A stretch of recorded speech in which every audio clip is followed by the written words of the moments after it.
Aleluias.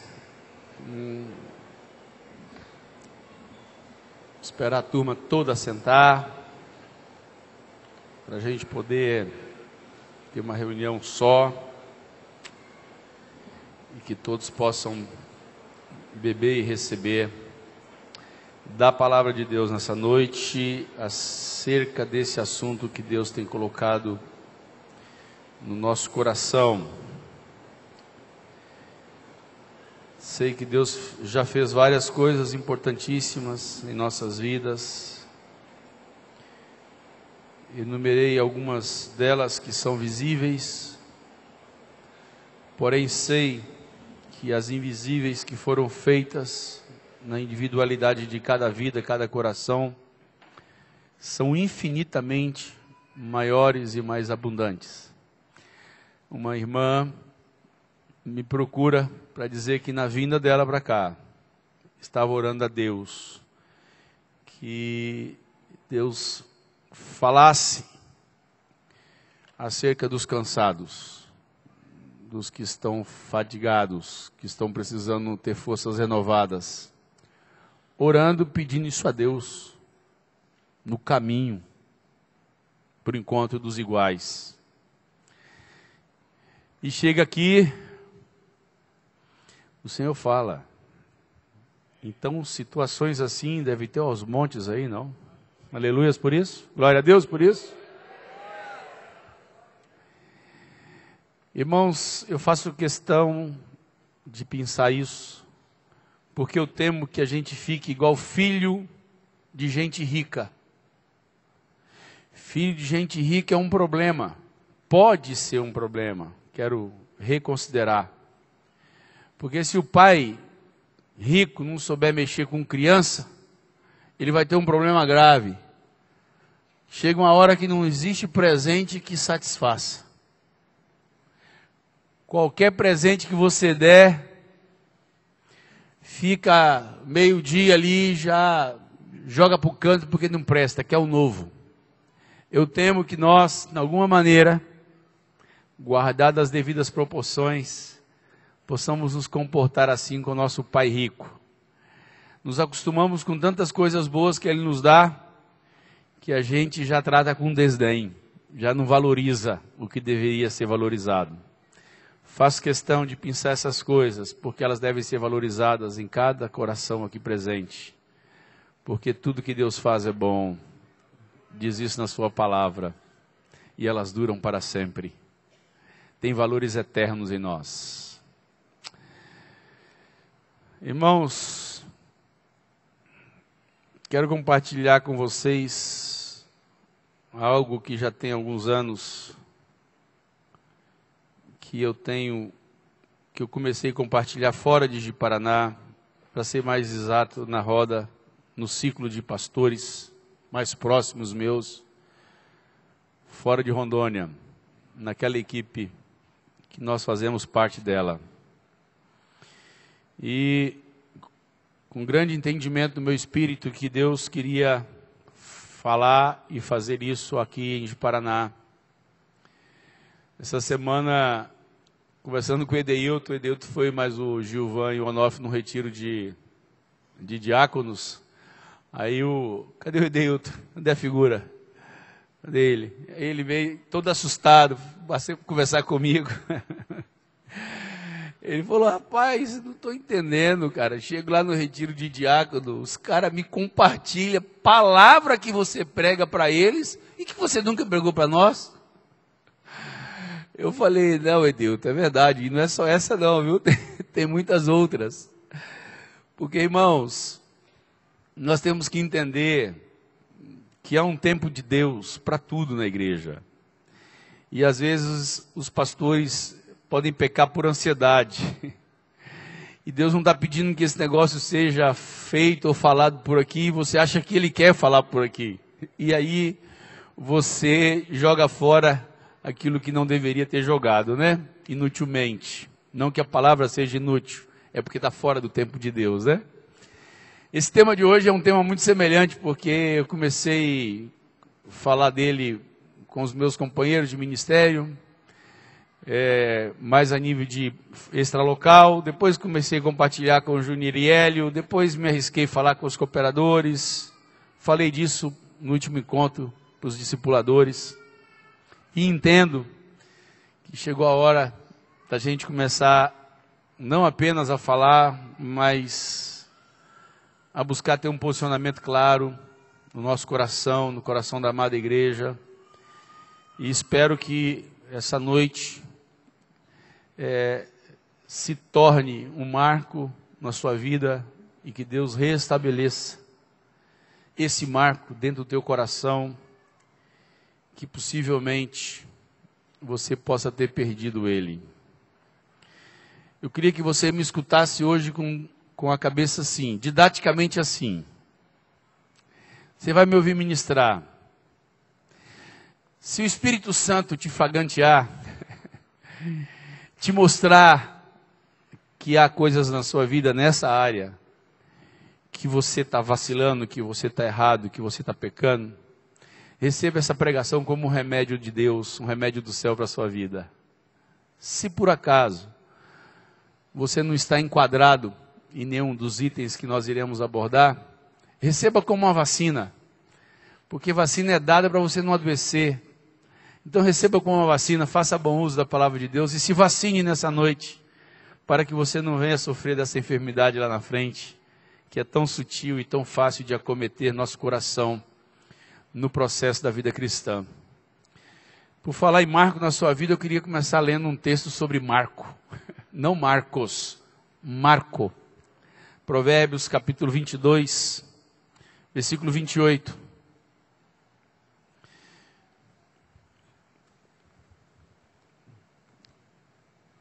Provérbios capítulo 22, versículo 28. Não removas os marcos antigos que puseram teus pais. Não remova os marcos antigos que puseram seus pais. Essa palavra carece de eu te explicar um pouco, porque possivelmente não é uma palavra do seu contexto de vida. Então você não sabe exatamente o que Deus está querendo comunicar através de Salomão sobre remover ou não remover marcos antigos. Eu vou te dar um exemplo muitíssimo simples, que você vai me compreender bem. Você, se mora na cidade ou mora no campo, se você mora na cidade, você mora num lote urbano. Esse lote urbano, por via de regra, ele deve ter cerca de balaústre ou muro. E essa cerca ou esse muro, eles foram edificados, construídos exatamente na divisa que foram estabelecidas pelo marco. O marco é o que estabelece os limites. O marco é aquilo que estabelece onde inicia e onde termina algo. Ele não deixa as pessoas ficar perdidas.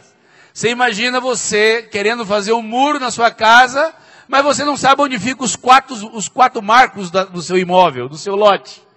Você possivelmente vai fazer um muro fora da divisa, porque você não atentou-se para o marco estabelecido num documento por lei.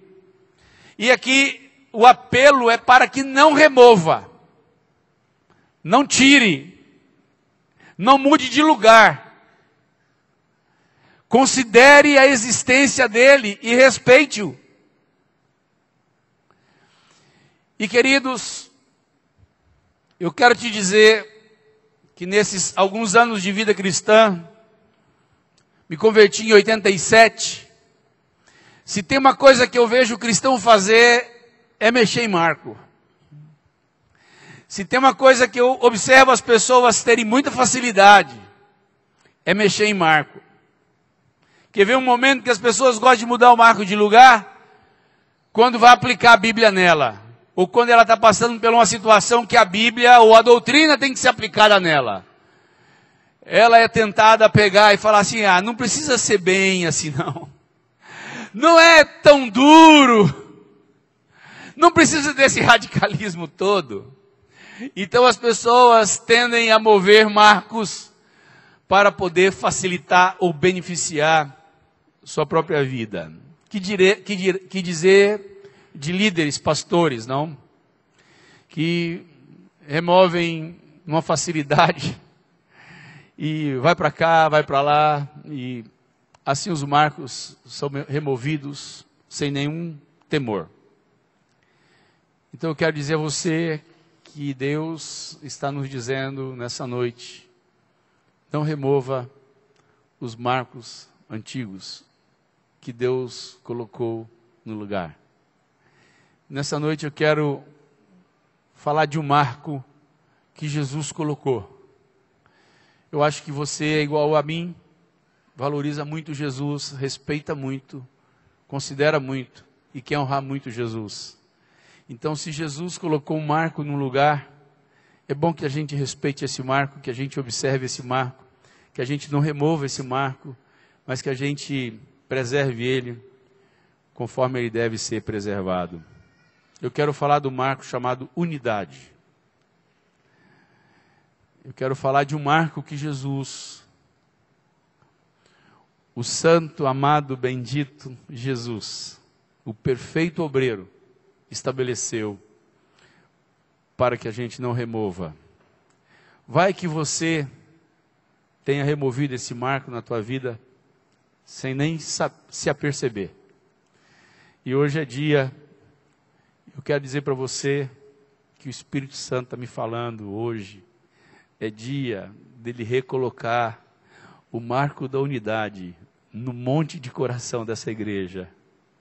Eu tenho plena convicção profética de que essa palavra é do céu para nossas vidas nessa noite.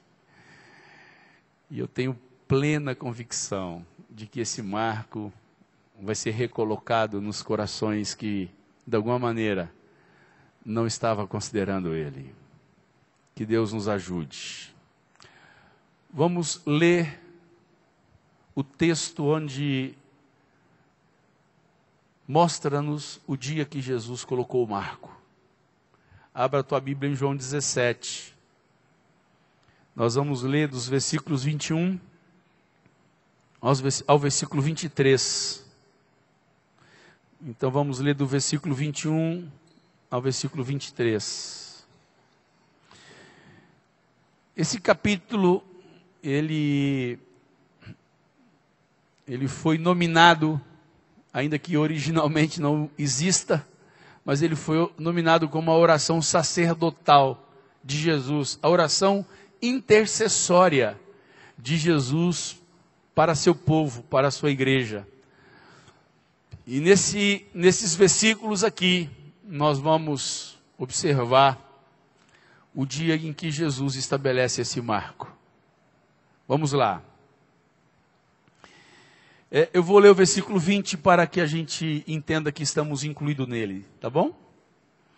Não rogo somente por estes, mas também por aqueles que vierem a crer em mim por intermédio de sua palavra. Então Jesus diz: eu não estou pedindo, Pai, não estou rogando, não estou pedindo com insistência, porque rogo é súplica, pedido com insistência, com súplica. Pai, eu não estou pedindo insistentemente apenas por essa turma que está aqui comigo, que você já me deu nesse tempo presente.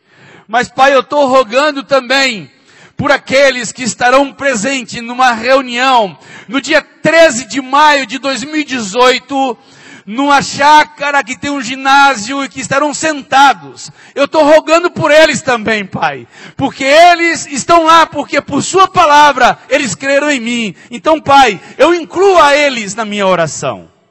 Então você e eu estamos aí, porque pela palavra do Senhor nós chegamos a crer nele, estamos aqui por causa dessa palavra profética de Cristo Jesus. A fim de que todos sejam um. E como és tu, ó Pai, em mim, e eu em ti, também sejam eles em nós, para que o mundo creia que tu me enviastes. Eu lhes tenho transmitido a glória que me tens dado, para que sejam um, como nós o somos. Eu neles e tu em mim, a fim de que sejam aperfeiçoados na unidade. Para que o mundo conheças que tu me enviastes e os amastes, como também amastes a mim. Jesus, nessa oração, estabelece um marco chamado unidade entre os irmãos. Unidade entre aqueles que pela palavra iriam crer nele. E esse marco dessa unidade não foi colocado de uma maneira displicente, não foi colocado de uma maneira solta. Esse marco foi colocado de uma maneira meticulosa, minuciosa. Porque esse marco, ele foi colocado como uma referência. Ele não disse apenas que eu deveria ser um com você. Ele não disse apenas que nós deveríamos ser um. Mas ele nos disse qual seria o modelo da nossa unidade, a referência da nossa unidade, o exemplo da nossa unidade. Como eu sou um contigo, Pai. Então, meu irmão, não é apenas eu virar para você e dizer eu sou um contigo. É eu entender que esse marco, ao ser estabelecido, ele foi estabelecido com um modelo proposto. O modelo é a unidade do filho com o pai. Você consegue imaginar Jesus chateado com o pai? Você consegue imaginar Jesus de bico grande com o pai? Você consegue imaginar Jesus evitando o pai porque ficou chateado por um momento de uma situação da relação dele com o pai? Você consegue imaginar o pai ignorando o filho porque ficou embrutecido por um problema de relacionamento entre ele e o filho? Você consegue visualizar um Jesus e um Deus tendo uma relação, um relacionamento desta natureza? Eu não consigo. Porque a unidade de Jesus com o Filho, do Filho com o Pai, ele diz para que eles sejam perfeitos em unidade como nós. A unidade de Jesus com o seu Pai, ela é perfeita. Há um marco que Jesus colocou um dia, e esse marco, ele tem um exemplo, um modelo, que deve ser seguido. E a minha unidade com o meu irmão, tem uma referência, igual à unidade de Jesus com o Pai. Esse é o exemplo, esse é o modelo de unidade que eu devo ter com os meus irmãos.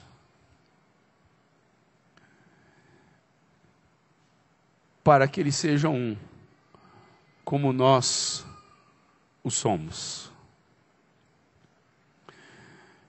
Irmãos,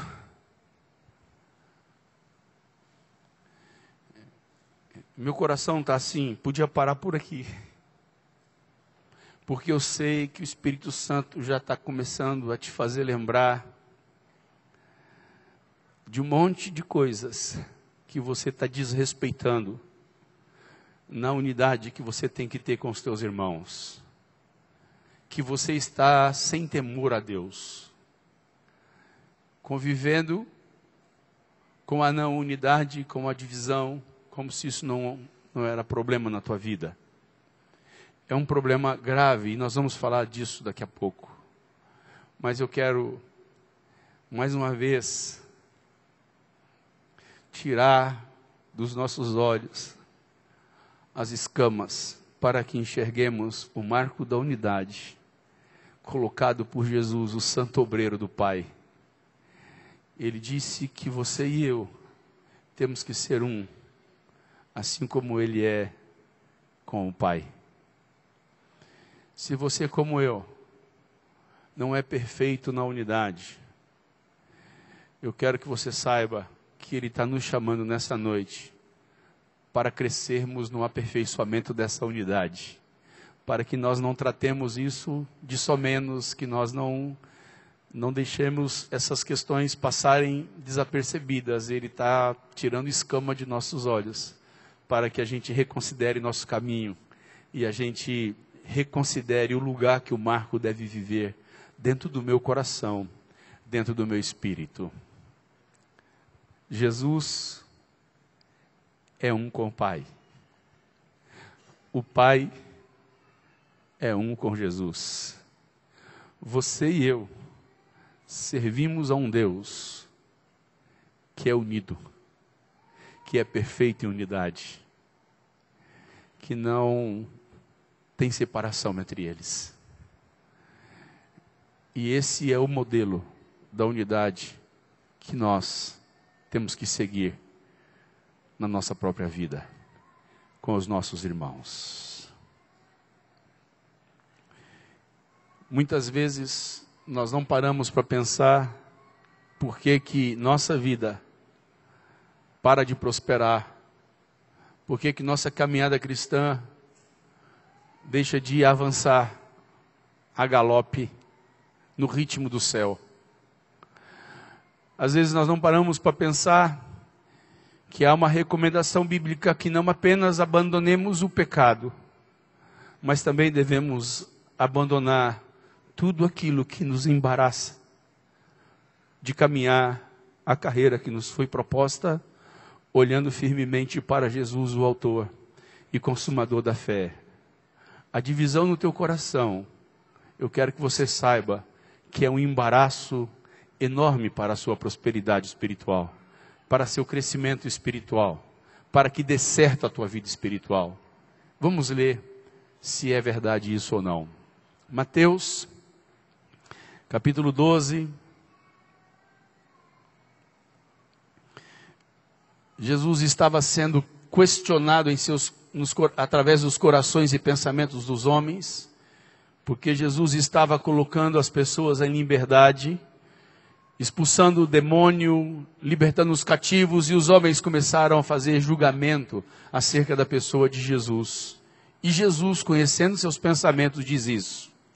Jesus, porém, conhecendo-lhe os pensamentos, disse: todo reino ou toda casa dividida contra si mesmo ficará deserta. E toda cidade ou casa dividida contra si mesmo não subsistirá. Todo reino dividido aqui inclui o reino de Deus. Todo reino não é só o reino das trevas. Todo reino é todo reino. Todo reino dividido contra si mesmo ficará deserto. Não subsiste, não prospera. Todo reino inclui o reino de Deus. Muitos casais não vêem seus casamentos prosperando porque vivem divididos. Muitos pais não veem seus filhos prosperando porque vivem divididos. Muitos filhos não prosperam porque vivem divididos com seus pais. Muitos irmãos estão no meio do caminho embaraçados porque vivem dividido contra seus irmãos. E Jesus prometeu que um reino dividido não prospera, não subsiste. Irmãos, precisamos crer nisso.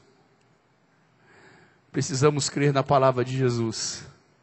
Quem disse isso foi Jesus.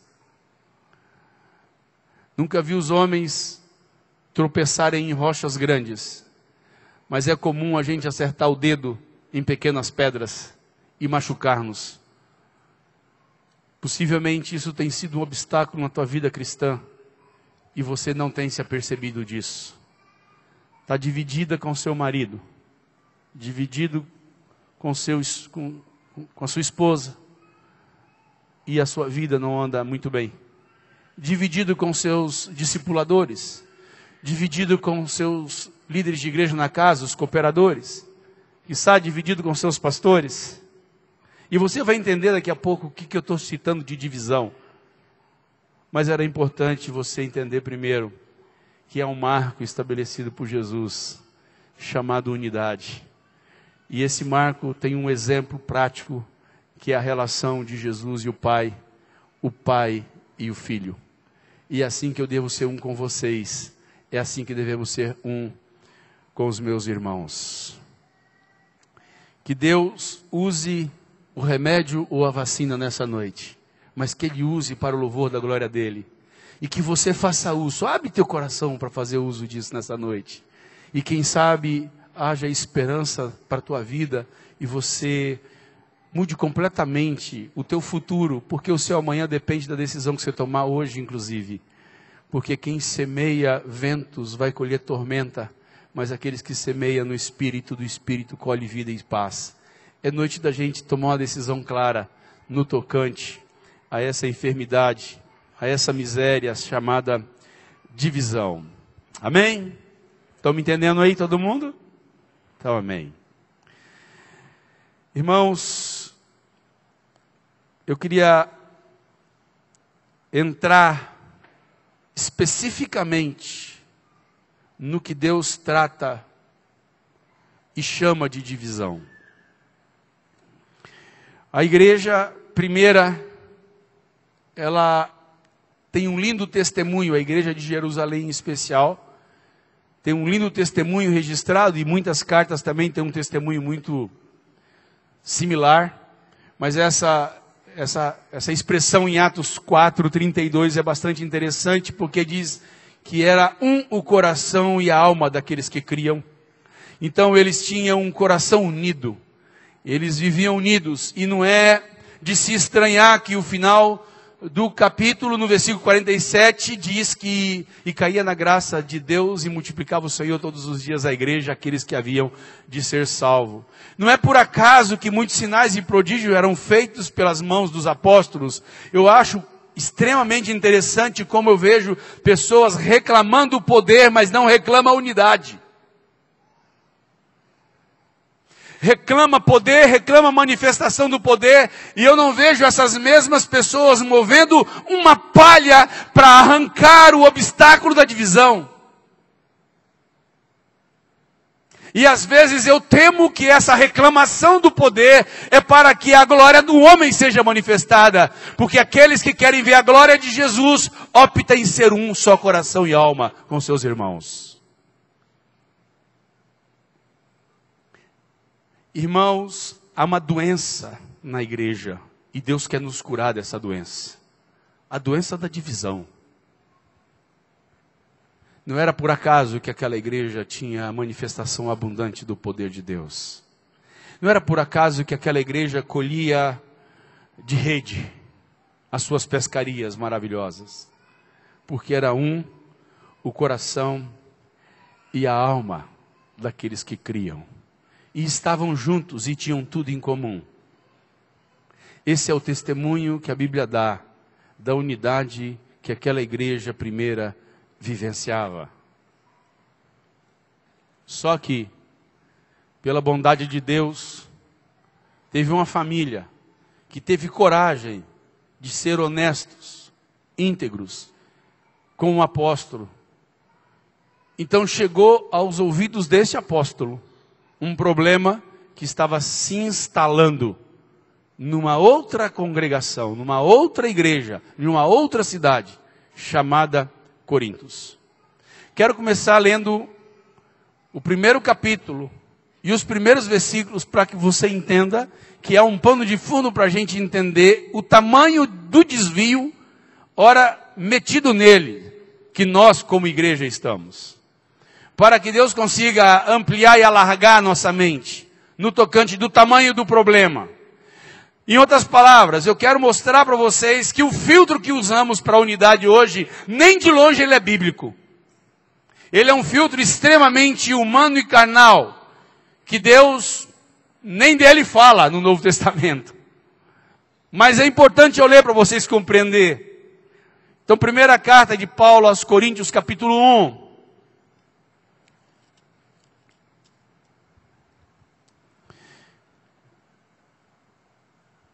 Vamos ler os 2 primeiros versículos.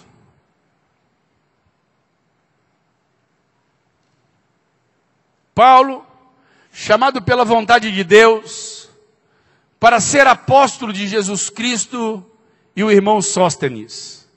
Primeira coisa que você não enxerga aqui, Paulo colocando a sua função antes do nome. Ele coloca seu nome, depois ele fala a sua função.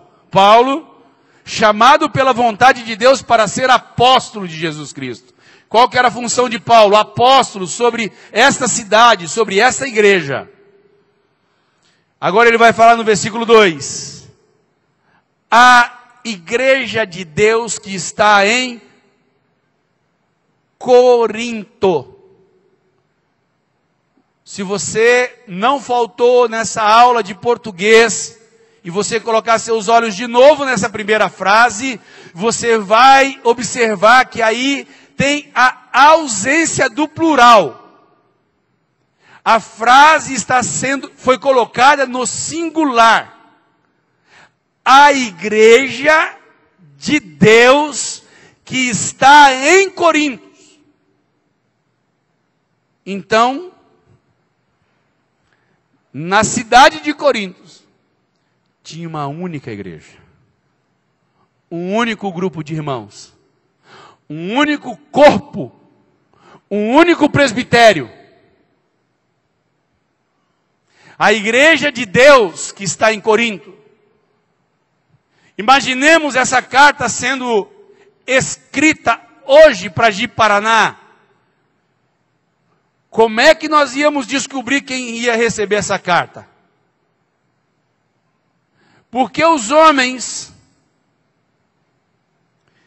infelizmente, produziram um tipo de divisão tão esdrúxula que a Bíblia nem contempla falar dela.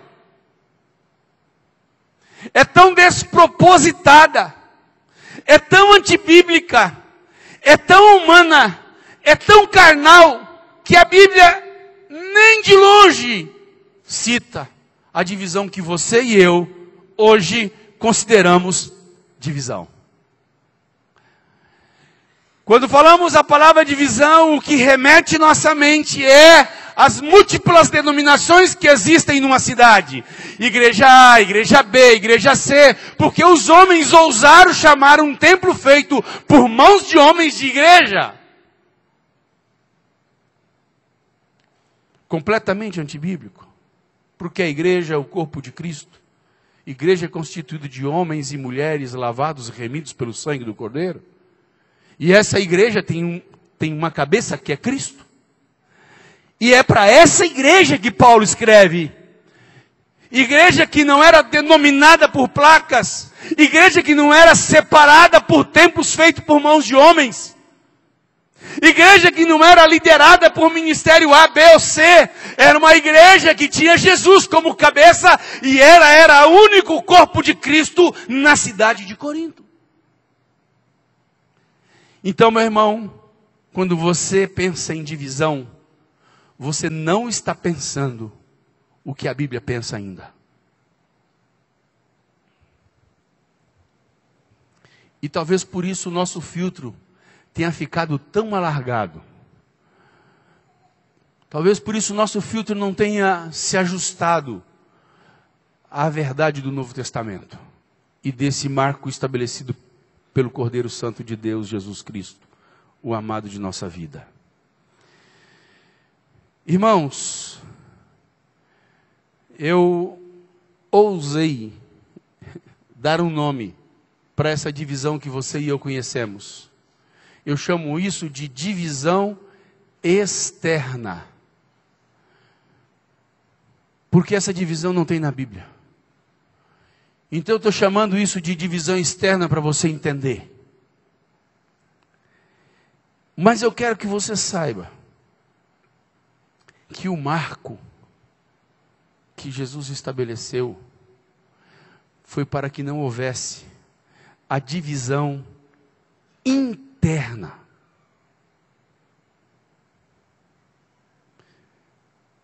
E pela bondade de Deus, eu quero tratar da divisão interna. Porque essa divisão externa, a Bíblia não dá conta de alcançar. Porque isso é tão humanista, isso é tão fora da Bíblia, que eu nem sei como é que Paulo ia falar desse negócio aí. Então, eu quero tratar da divisão interna, que é a divisão que a Bíblia trata. E quero falar dos remédios que a Bíblia dá para a gente acabar com a divisão interna. Então leia comigo, ainda no capítulo 1, versículo 11. E quero brincar te perguntando uma coisa importante. Olha o que diz o versículo 11. Pois a vosso respeito, meus irmãos. Quais irmãos que Paulo está se referindo? A igreja de Deus que está em Corinto. Olha, irmãos, vocês que têm um grupo só, que é um presbitério só, que não conhecem divisão externa, que congrega todos juntos, que se conhecem, que se amam, que estão juntos. Eu estou falando com vocês. Foi-me dito, pelos da casa de Chloe, ou Chloé, que há contenda entre vós. Essa família aqui vai receber um galardão lá no céu, não? Porque diferente de muitos tipos de cristãos que querem omitir o nome, ocultar a denúncia, estabelecer a política da boa vizinhança, diferentemente desse tipo de gente, essa família era honesta. Falou, Paulo, ó, eu queria dizer a você que lá no nosso meio está acontecendo umas coisas estranhíssimas. E eu não sei se você, como nosso apóstolo, está sabendo do papo que está rolando lá entre nós. Mas, ó, Paulo, é uma confusão aquele negócio. E eu penso que você, como autoridade sobre nossa vida, você não pode ficar alheio a isso. E outra coisa, Paulo, isso aqui não é fofoca. Isso aqui é uma denúncia de um pecado. Você pode usar nosso nome. Porque nós amamos mais a Jesus, o reino e a igreja, do que nosso nome. E aí, eu estou aqui em 2018, lendo acerca dessa família bendita. E por causa dessa família, nós podemos conversar e comunicar com essa linda igreja hoje. Porque teve alguém que amou mais o Senhor, a verdade e os princípios, do que o nome, do que a relação interpessoal. O que é que foi dito para Paulo? O que esses irmãos dessa família tinham dito a Paulo? Que havia entre eles contendas. Que tipo de contenda? Que tipo de contenda havia entre eles? Refiro-me ao fato de cada um de vós dizer: eu sou de Paulo, eu sou de Apolo, eu sou de Cristo, eu sou de Cefas. Acaso Cristo está dividido? Olha Paulo, retomando a origem do Marco, né? Por acaso Cristo está dividido? Por acaso foi Paulo crucificado em favor de vocês? Ou vocês foram batizados em nome de Paulo? Qual que era a denúncia? Divisão. Qual que era a denúncia? Divisão. Que tipo de divisão? Preferência ministerial. Hoje, preferência ministerial, você sabe que é até interessante as pessoas saberem que eu gosto mais de fulano? Que eu não valorizo muito o ciclano? Como assim? Estou entendendo. Por acaso Cristo está dividido? Irmãos, o que eu acabo de ler a vocês foi a primeira e única manifestação de divisão de uma igreja no Novo Testamento. E qual que era a divisão? Preferência de ministério. E como é que estava todo mundo sabendo disso? Porque todo mundo gostava de falar. Eu sou de Paulo. Paulo que é o apóstolo dos gentios. Se não fosse Paulo, a gente não estava aqui em Coríntios. A igreja de Coríntios existe por causa de Paulo. Aí vinha os da outra turma, né? Eu sou de Pedro, sabe por quê? Porque quando a coisa pedra, vai todo mundo lá falar com o Cefas. Se não falar com o Pedro, não adianta. Porque ele é o cara do negócio, entendeu? Inclusive esse Paulo que vocês falam, que ele é o cara, quando apertou, ele foi lá bater continência pro Pedrão. Aí tem a turma que são a nata, né? Eu sou de Cristo, já que você, Paulo é gente boa, Pedro é gente boa, mas eu estou no topo da pirâmide, meu negócio é Cristo. Divisão. Irmãos, se não fosse para nossa vergonha, era para a gente rir de um negócio desse. O problema é que isso se tornou uma vergonha para você e para mim. Porque a nossa consciência jamais nos acusaria como se isso fosse uma divisão, de tão anestesiada e embrutecida que ela se tornou. Caminham juntos, vivem na mesma igreja na mesma casa, no mesmo lar, divididos e não se sentem em pecado. Capítulo 3. Aqui Paulo denuncia o que eles estavam fazendo. Capítulo 3, Paulo denuncia o que eles se tornaram por causa daquilo que eles estavam fazendo. Repito, no capítulo 1, Paulo denuncia aquilo que eles estavam fazendo. No capítulo 3, Paulo denuncia o que eles se tornaram por aquilo que eles estavam fazendo. Capítulo 3. Eu, porém, irmãos, não vos pude falar como a espirituais, e sim como a carnais. Vocês se tornaram carnais, vocês deixaram de ser espirituais. Mas por que, Paulo, esses irmãos deixaram de ser espirituais e se tornaram irmãos carnais? Porque estavam divididos. Qual tipo de divisão? Preferência ministerial. Como é que Paulo chamaria então a divisão externa? Eu separar de você para congregar no outro canto. É uma vergonha para nós, irmãos. Se Deus não fosse misericordioso, a gente tinha que ser consumido mesmo. O nosso destino tinha que ser esse. É um profundo desrespeito à Bíblia. É um profundo desrespeito a Jesus. É um profundo desrespeito ao marco da unidade. É uma profunda falta de temor. Eu quero te perguntar, se alguém chegasse e te dissesse na lata, você é carnal, qual era a tua reação? Como é que você se sentiria? Ofendido, não?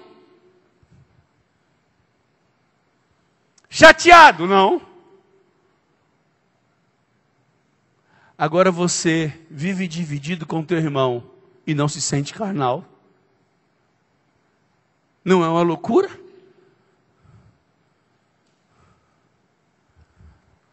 Você se permite viver dividido, escondido numa máscara de espiritualidade. Porque Paulo disse, eu não vos pude falar como a espirituais, senão como a carnais.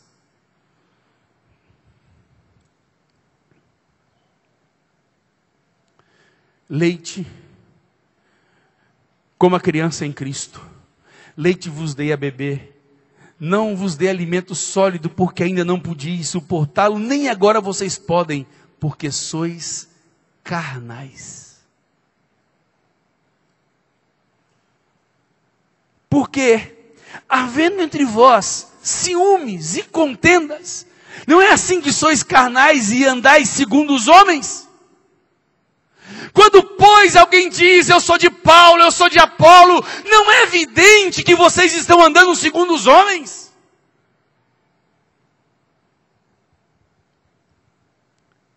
Meus amados e queridos irmãos, todo aquele que remove e desrespeita o marco da unidade, ele tem uma descrição bíblica carnal, não espiritual.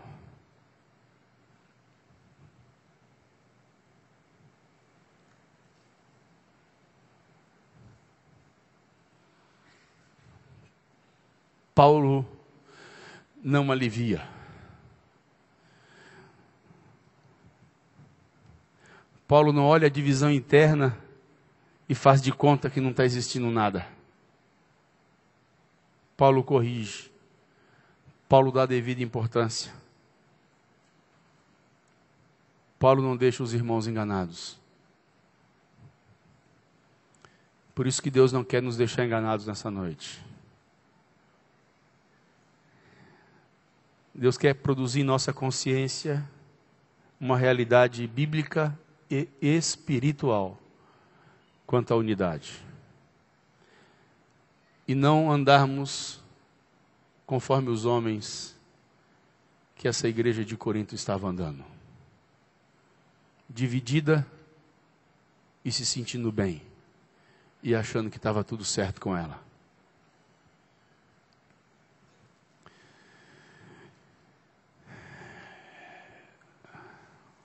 Senhor, o Espírito Santo está aqui conosco nessa noite. Tua palavra é inspirada pelo Espírito Santo e ela tem um objetivo pela qual ela foi escrita. Cumpre esse objetivo nessa noite, nessa igreja, Senhor. Não nos permita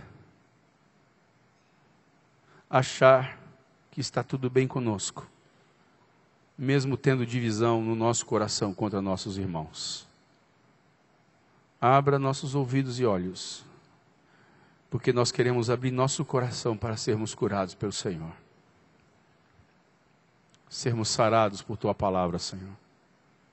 Cura-nos por Tua palavra. No nome santo de Jesus. Aleluias.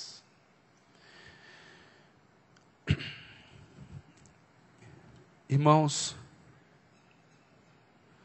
eu fiz de propósito pular o versículo 10.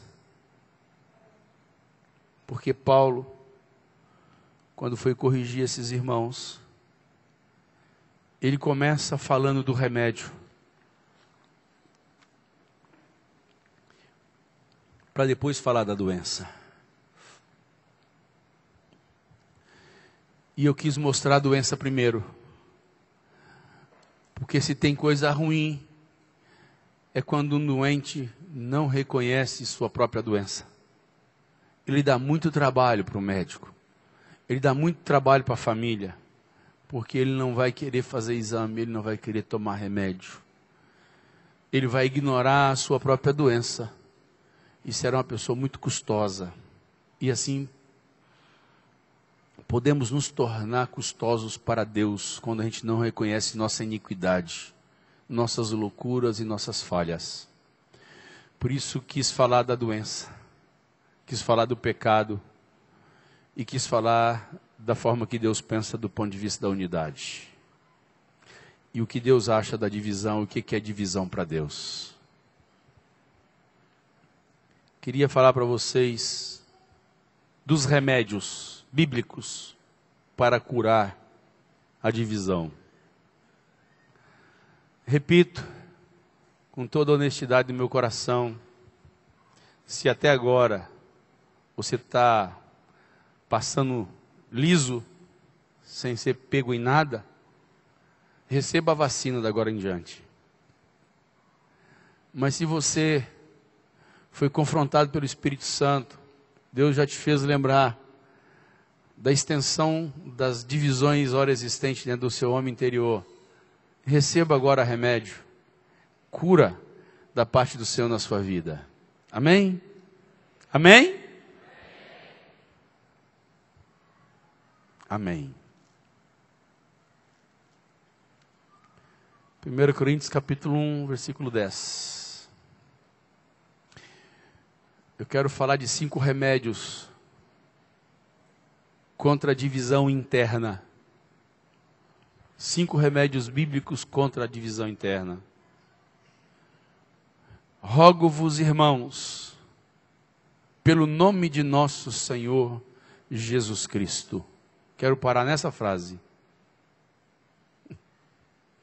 Súplica insistente, pedido veemente, em nome do Rei dos Reis, em nome da cabeça da igreja, Jesus, aquele que Júnior Quialinho andou nos falando que teve a honra e a glória de ser chamado Quírios, Senhor,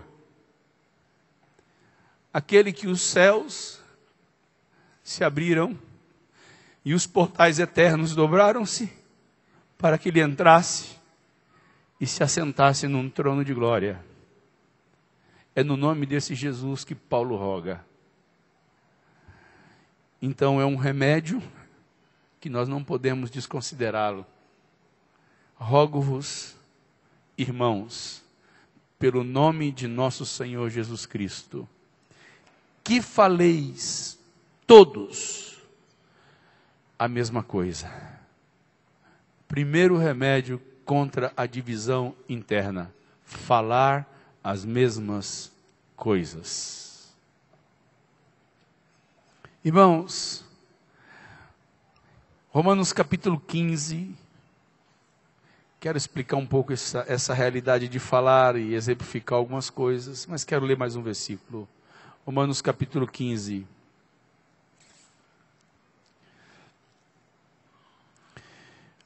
Versículo 5 e 6 diz assim, vamos ler esse texto algumas vezes para sermos catequizados. Ora, o Deus da paciência e da consolação vos conceda o mesmo sentir uns para com os outros, segundo Cristo Jesus, para que concordemente a uma voz glorifiqueis ao Deus e Pai de nosso Senhor Jesus Cristo. Concordemente a uma voz.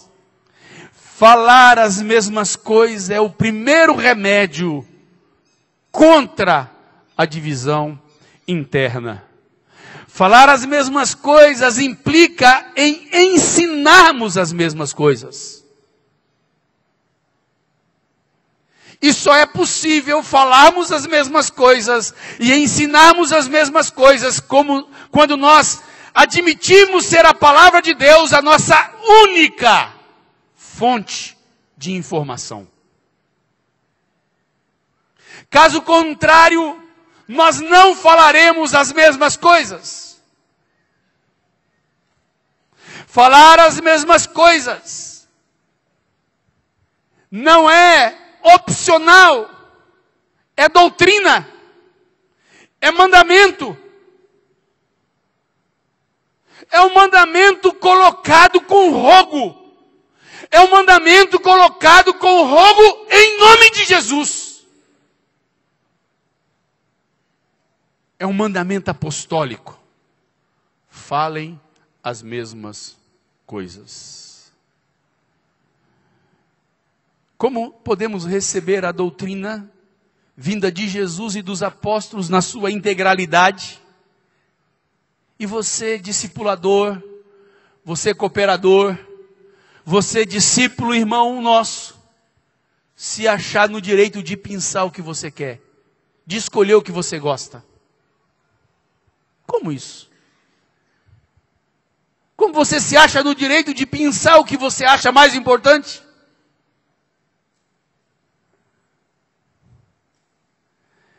Para falarmos as mesmas coisas, temos que usar os mesmos conteúdos. Senão nós não iremos falar as mesmas coisas.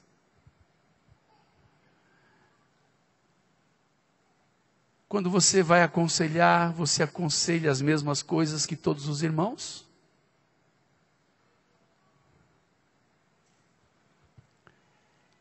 Quantos vão atrás de conselhos convenientes? Cito um exemplo rápido.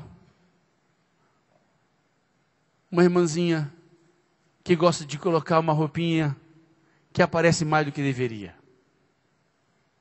Aí, uma discipuladora, uma irmã, chega para ela e fala assim: querida, essa roupa, você deveria ter um pouco mais de critério, não sei o quê. Aí qual que é o primeiro passo dessa irmãzinha linda e querida? Procurar um conselho conveniente. Sabe o que é um conselho conveniente? Vou procurar alguém até me dizer que a minha roupa não tem problema. E o dia que eu achar essa pessoa que vai dizer que a minha roupa não tem problema, eu vou voltar para aquela megera que teve coragem de me falar que a minha roupa era de sirigar e dizer para ela assim: que problema você tem pessoal comigo que veio criticar minha roupa?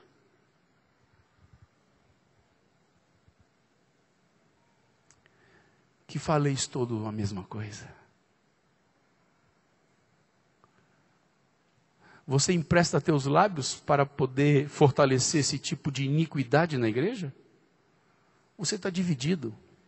Você removeu o marco.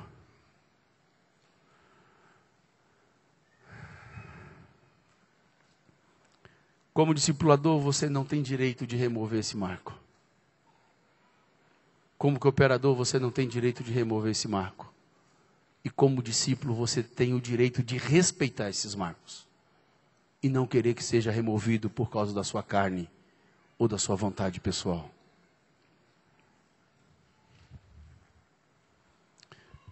Quantos promovem divisão interna, aconselhando ler livros, escutar pregadores, ver filmes, que não tenham passado pelo crivo de um presbitério? Você não vai responder pela alma de ninguém no céu. Os pastores vão. Então, que tipo de liberdade você acha que tem em promover divisão interna numa igreja? Não falando as mesmas coisas. Nós não podemos achar que falar coisas diferentes é normal, porque Deus chama isso de divisão e de carnal quem faz. Falar as mesmas coisas é você afirmar as mesmas coisas.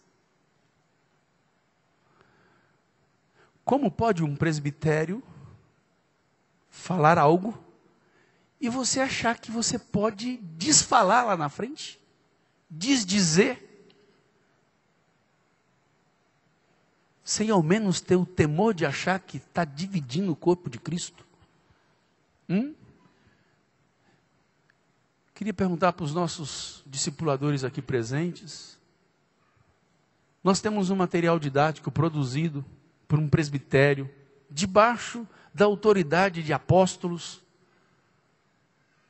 onde nós contemplamos os principais pontos da vida dos irmãos.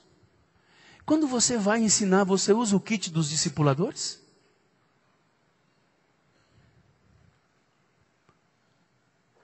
Ou você vê o filho do irmão não se comportando, você vê o filho do irmão sendo rebelde, você vê o filho do irmão não tendo a cerviz quebrada, você vê o irmão não amando o filho, não aplicando aquilo que a palavra de Deus ensina, e você não tem a capacidade de pegar aquilo que nós te ensinamos para comunicar a ele, e você acha que Deus está em paz contigo? Você diluindo o reino de Deus, você afrouxando os princípios de Deus, você produzindo divisão na igreja, e você acha isso certo?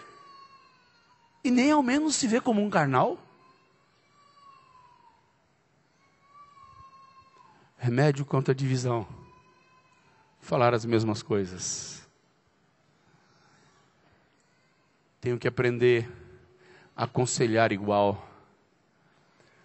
dar as mesmas afirmativas.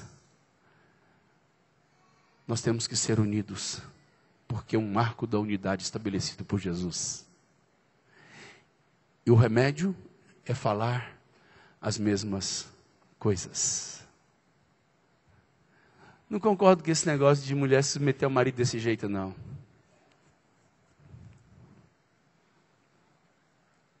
E nem ao menos se sente carnal, fora do projeto eterno. O filtro precisa ser voltado para a palavra de Deus.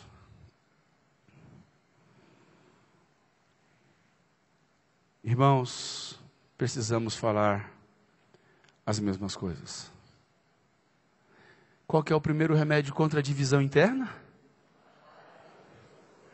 Qual que é o primeiro remédio contra a divisão interna? Fala para o teu irmão que está do lado aí. Esse é o remédio contra a divisão. O primeiro remédio contra a divisão. Falar as mesmas coisas. Então fala assim, devemos falar as mesmas coisas, irmão. Devemos falar as mesmas coisas. Remédio contra a divisão interna. Segundo remédio. Vamos continuar a leitura de 1 Coríntios capítulo 1, versículo 10.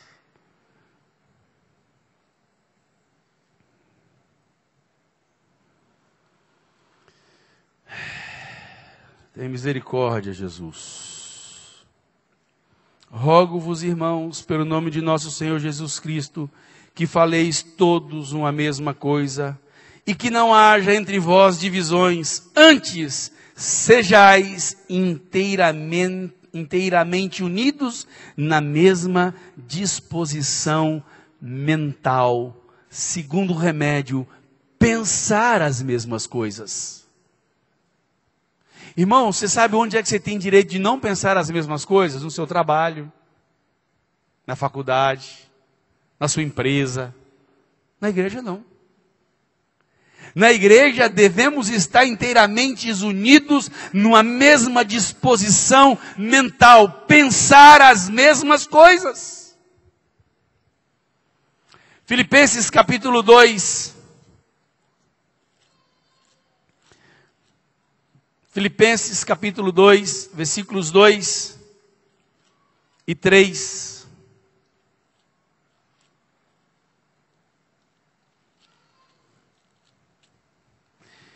Completai minha alegria, de modo que penseis a mesma coisa, tenhais o mesmo amor, sejais unidos de alma, tendo o mesmo sentimento, nada façais por partidarismo ou vanglória, mas por humildade, considerando cada um os outros superiores a si mesmos. Completai minha alegria. De que maneira? Pensando as mesmas coisas.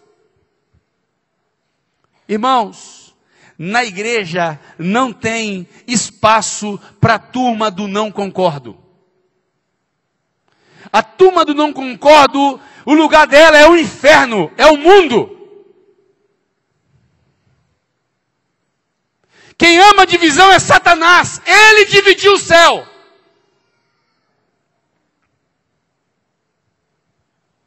O ser afeito à divisão, a estragar as coisas, é Lúcifer. O Espírito de Cristo não prima por divisão.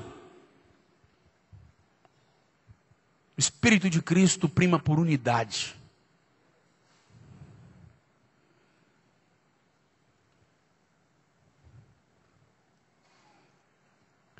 E por que nós temos que não apenas falar e pensar, mas devemos também pensar as mesmas coisas?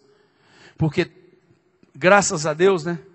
Paulo, com a sua sabedoria espiritual, deve ter pensado assim, o sujeito até que na frente dos outros pode falar a mesma coisa, mas por trás, né? Longe, né? Então Paulo trata das questões visíveis, mas Paulo também trata das questões invisíveis. Nossos pensamentos, os homens não veem, mas Deus vê.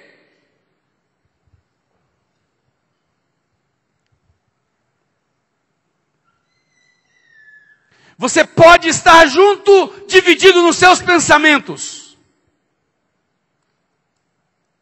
Isso é carnalidade.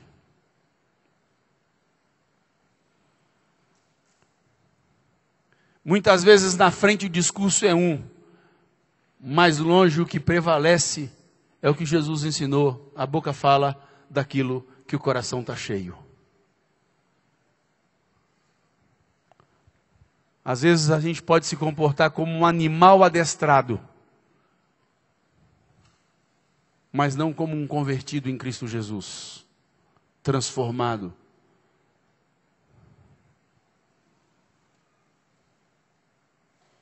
Irmãos, e se sabe por que é possível você e eu pensarmos as mesmas coisas?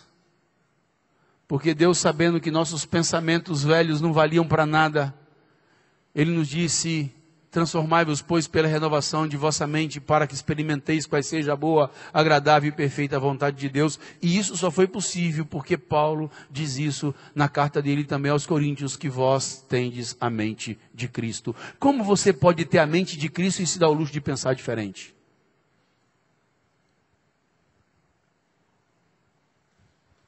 Todos temos uma mente só, a mente de Jesus. Então é possível ter um pensamento unido. Sabe o que você pode estar fazendo com a sua mente? Emprestando ela para outras fontes de informação. Sabe o que você pode estar fazendo com a sua mente?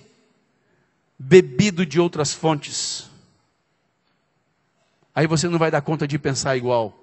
Aí você não vai dar conta de ser unido nos nossos pensamentos. Porque você tem fontes divergentes.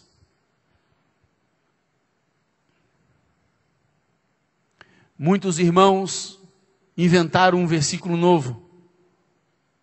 O Google é meu pastor e informação não me faltará.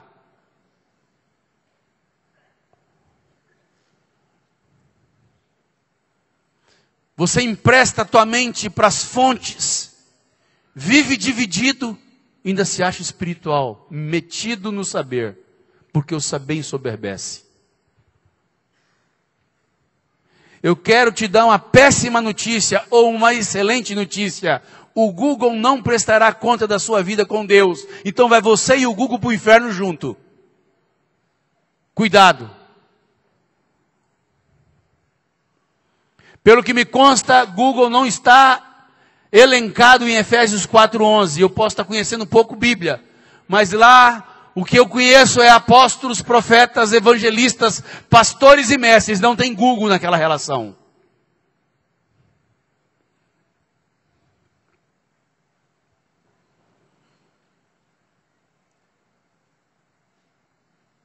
Cuidado da fonte que tu bebes. Hoje é dia de remédio. Vamos beber da santa e bendita palavra de Deus. E vivermos unidos de mente. Amém? Qual que é o primeiro remédio contra a divisão interna? Segundo remédio contra a divisão interna. Segundo remédio contra a divisão interna. Primeiro remédio contra a divisão interna. Terceiro remédio.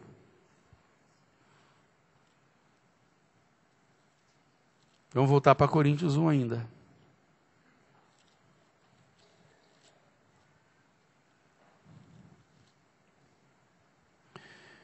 Rogo-vos, irmãos, pelo nome de nosso Senhor Jesus Cristo, que faleis todo a mesma coisa e que não haja entre vós divisões. Que tipo de divisão que nós estamos tratando? Divisão interna, de preferência de ministério. Antes sejais inteiramente unidos na mesma disposição mental e no mesmo parecer. Terceiro remédio, ter o mesmo parecer. Significa que devemos ter o mesmo julgamento, o mesmo conselho, a mesma opinião, o mesmo ponto de vista. Igreja não é lugar de opiniões pessoais. Igreja é lugar de servo, de escravo que tem a mente do Cordeiro. Então a sua opinião é a opinião do Cordeiro.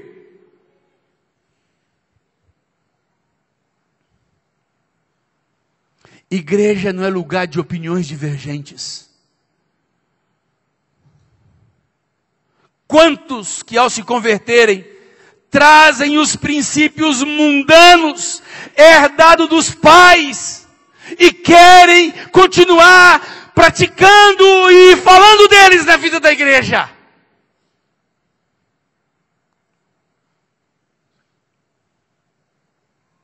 Querido, você tem que amar a tua esposa como Cristo a igreja. Você é muito seco com ela.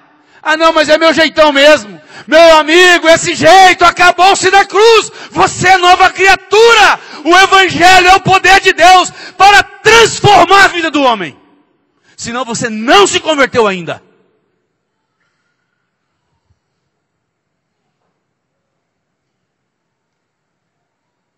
Você vai assumir a cruz e se assemelhar a Jesus. O parecer é o mesmo. O parecer é, meu irmão, obrigado pela correção, porque eu não estou parecido com Cristo e eu quero mudar. Assim é o comportamento de um discípulo que quer viver em unidade com seus irmãos, sem divisão interna. Eu não acho bem assim. Igreja não é lugar de você achar nada mais além do que Cristo. Se você acha que a igreja é lugar de achar alguma coisa, você está no canto errado. Você tem que achar Jesus aqui. Jesus acha, todo mundo acha. Jesus não acha, todo mundo não acha. Porque Ele é a cabeça da igreja. Ele manda e nós obedecemos.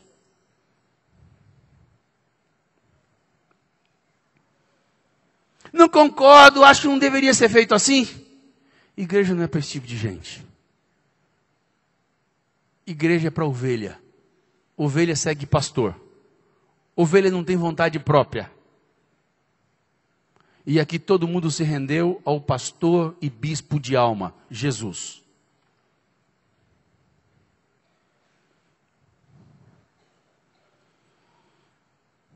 É mesmo julgamento.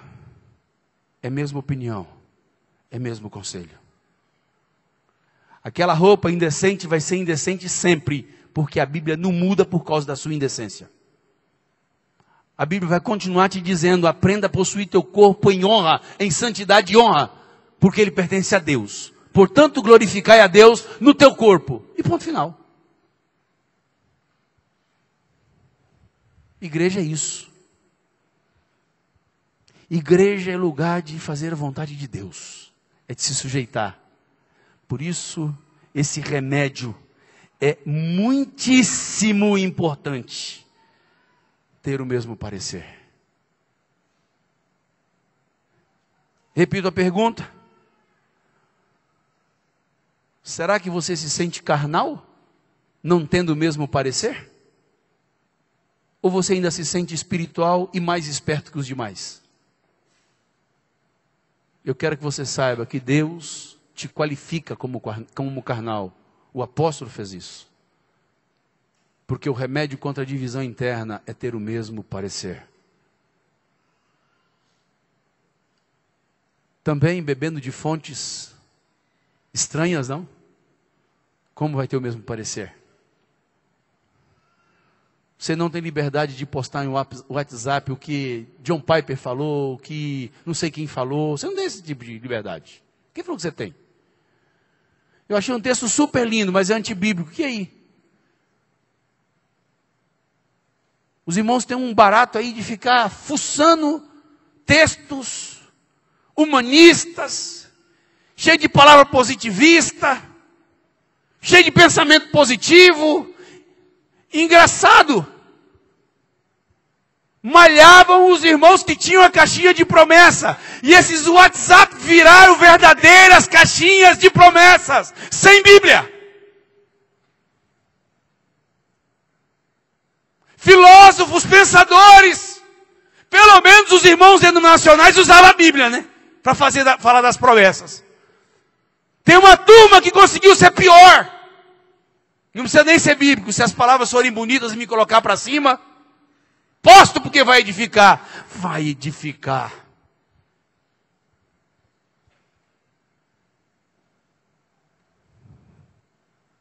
Mesmo parecer. Você vai lá, pega seu kit do discipulador, copia lá uma frase e coloca no WhatsApp. Opa, parabéns. Coloca inclusive a página para a gente poder não esquecer de ir lá buscar informação.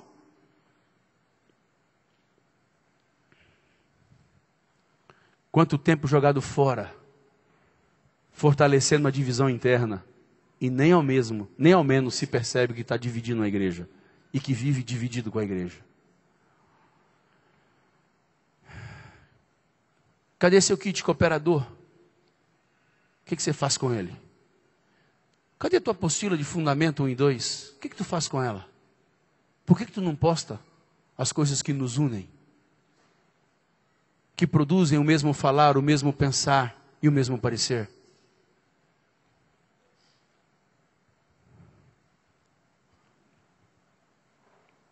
Irmãos, a igreja não é um lugar de academia de livres pensadores.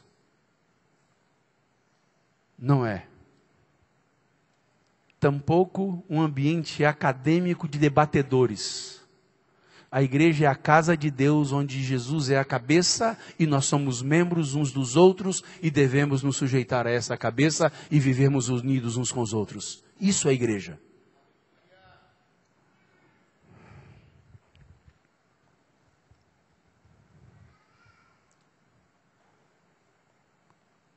Qual que é o primeiro remédio contra a divisão interna?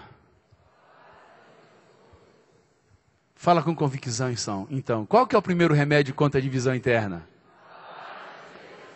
Primeiro remédio? Segundo remédio? Segundo remédio? Terceiro remédio? Terceiro remédio? Segundo remédio? Segundo remédio? Primeiro remédio? Quarto remédio, ter o mesmo sentimento.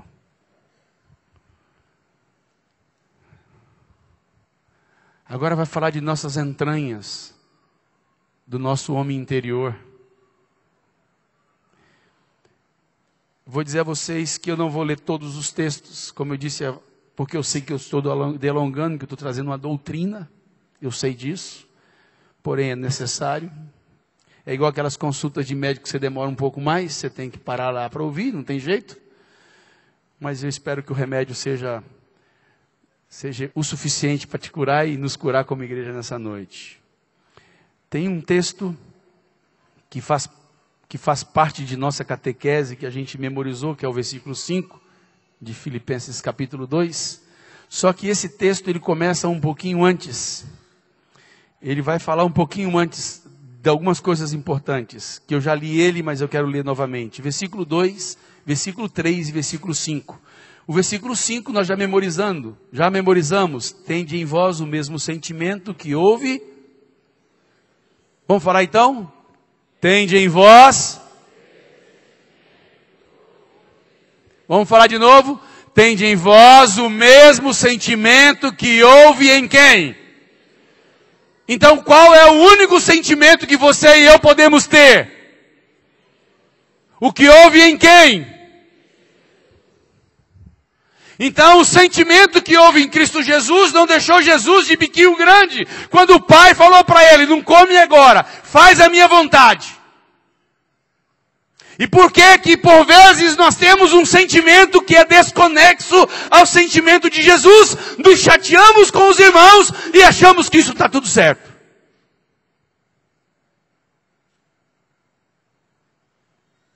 Não gostei, não concordei.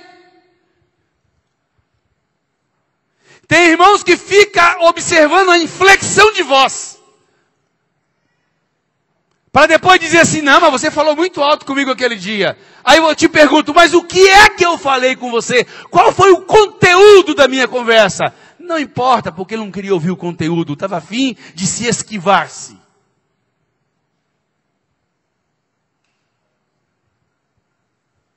Jesus disse assim, o que eles fazem, olha, esquece.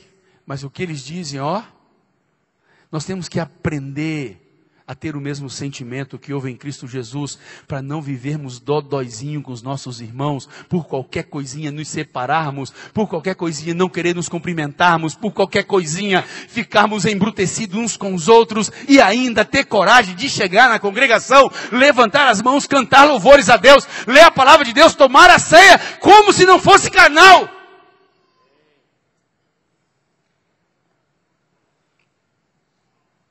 Empresta seu sentimento à sua carnalidade e nem ao menos se apercebe que você está indo contra a palavra de Deus.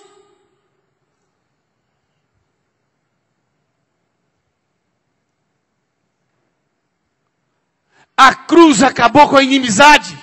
E a cruz acabou com os muros de separação. Quando você não está afim de ser amigo do teu irmão, você está se ausentando da cruz. Isso é a ausência de cruz. Não tem outro nome.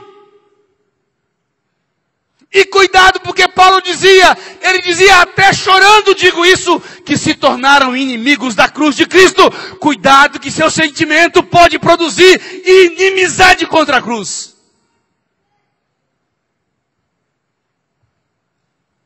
Tende em vós o mesmo sentimento que houve em Cristo Jesus, que sendo em forma de Deus, não teve por usurpação ser igual a Deus, coisa que se a devia aferrar antes a si mesmo, se esvaziou.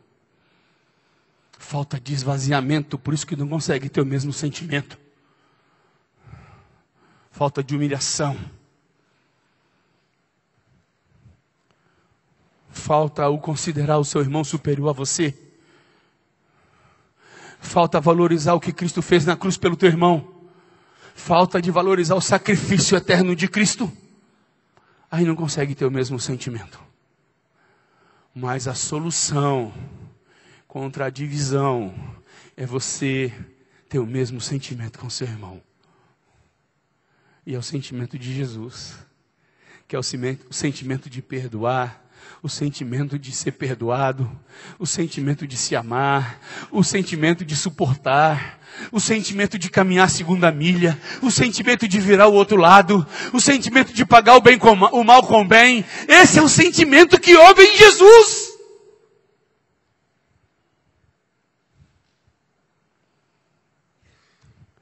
E é remédio contra a divisão.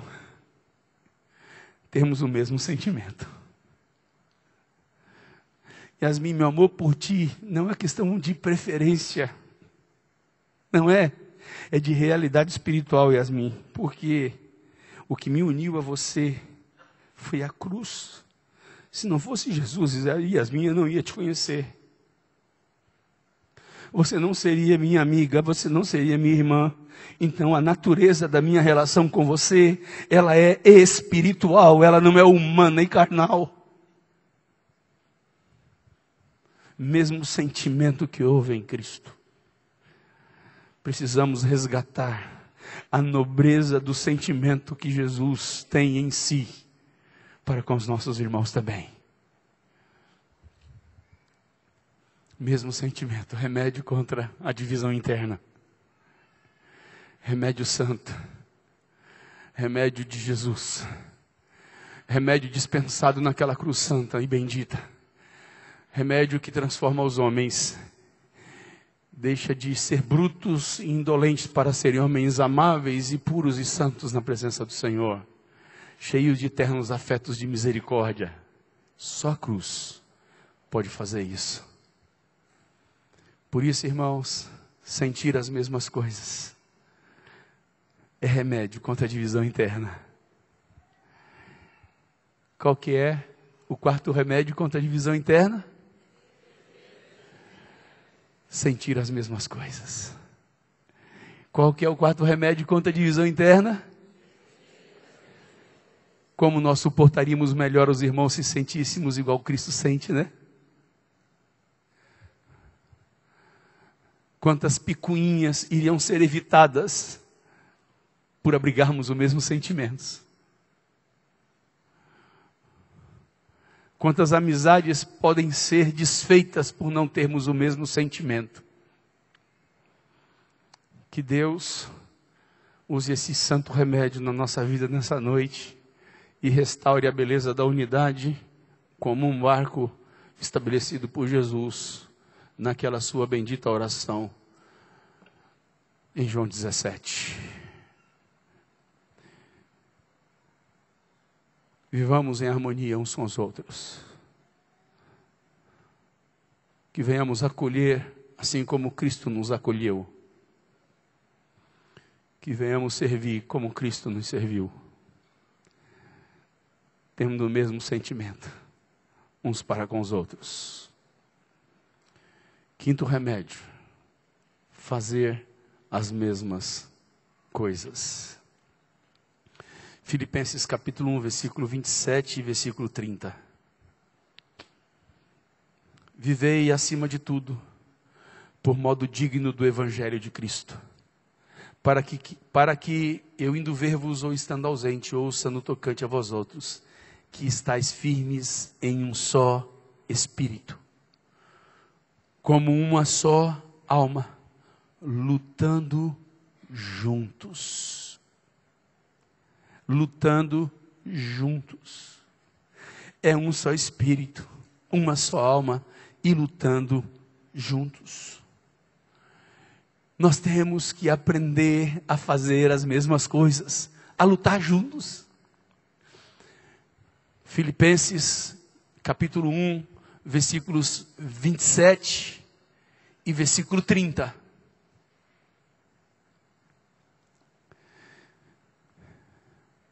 Pois tende o mesmo combate que viste em mim. Li agora o versículo 30. Irmãos, eu não posso por aí atirando para qualquer lado, ou para o lado que eu acho que eu achar melhor, que eu penso ser o melhor. Eu nunca vi um batalhão na guerra, cada soldado fazer o que quer e ganhar a guerra.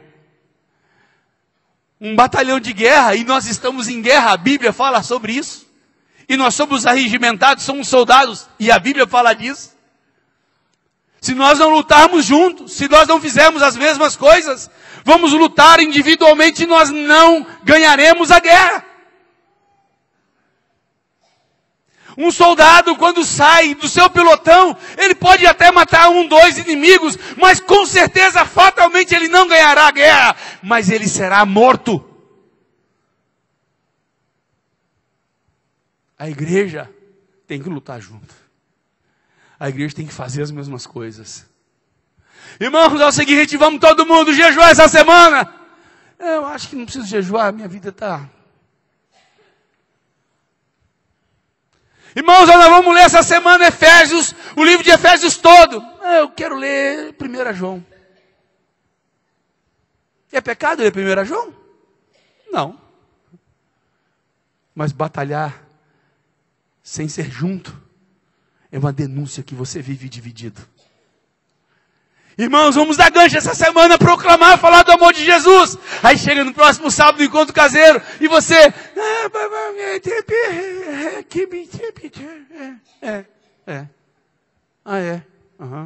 Entendi. Nós temos que aprender a lutar como um exército, a combater o bom combate juntos, a fazer as mesmas coisas.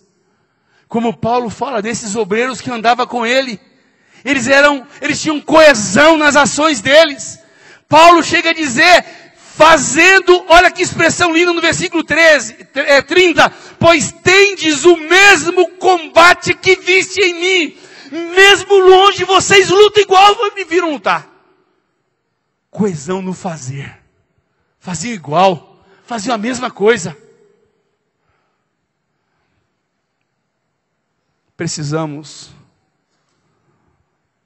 não apenas ferir um inimigo, nós precisamos ganhar uma batalha, uma guerra. E uma batalha, uma guerra ganha com um grupo de soldado, ganha com a igreja. Soldado sozinho não dá conta. Que Deus te ajude a não viver dividido dos teus irmãos, achando que você pode fazer o que você quer, na hora que você quer, da forma que você quer. Você foi arregimentado para o exército celestial, e esse exército tem um general, e esse general não trabalha dessa maneira. Esse general trabalha unido, esse general quer ver os seus soldados unidos, esse general, ele preza pela unidade, esse general ama a unidade, esse general rogou pela unidade, e não adianta você cantar que o nosso general é Cristo e ser soldado que batalha só. Nós precisamos compreender que de fato estamos em guerra e que temos que combater juntos. Quantas igrejas nas casas não prosperam, hein? Há 20 anos são 20 irmãos e não vai ser 25 nunca, porque vivem desunidos na forma de fazer.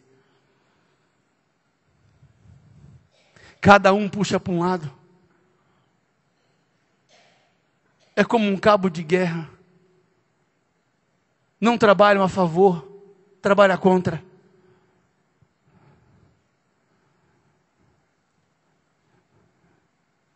Onde há inveja e sentimento faccioso, aí há confusão e todas as espécies de coisas ruins. Tiago 3,18. Onde tem inveja e divisão, não faz igual, aí só resta confusão e todas as coisas ruins.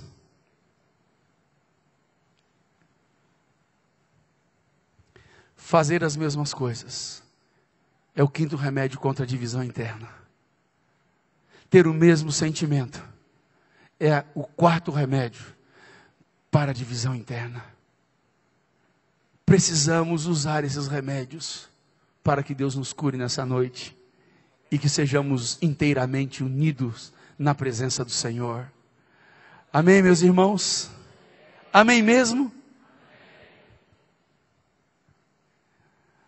Igreja é lugar de discípulos de Jesus, de membros que dependem uns dos outros. Igreja não é lugar de você selecionar o que você quer. Igreja é o lugar que você comprou o pacote completo, quando você se converteu. O pacote é completo. Não amo apenas as coisas que eu me identifico. Eu amo toda a verdade, porque por ela eu vou crescendo, o crescimento que procede do Senhor. Meus irmãos, que Deus possa nessa noite ter te convencido de pecado no teu casamento, na tua vida familiar. Você como discípulo, você como discipulador, você como cooperador. Que Deus tenha te convencido que a miséria vem por causa da divisão. Que esse marco, quem colocou ele foi Jesus. E Ele quer que nós o respeitemos para a glória do Senhor. Amém? Catequeticamente, qual que é o primeiro remédio? Qual que é o primeiro remédio? Qual que é o segundo remédio? Qual que é o segundo remédio? Qual que é o terceiro remédio? Terceiro remédio? Quarto remédio? Quarto remédio? Quinto remédio? Fazer as mesmas coisas. Quinto remédio?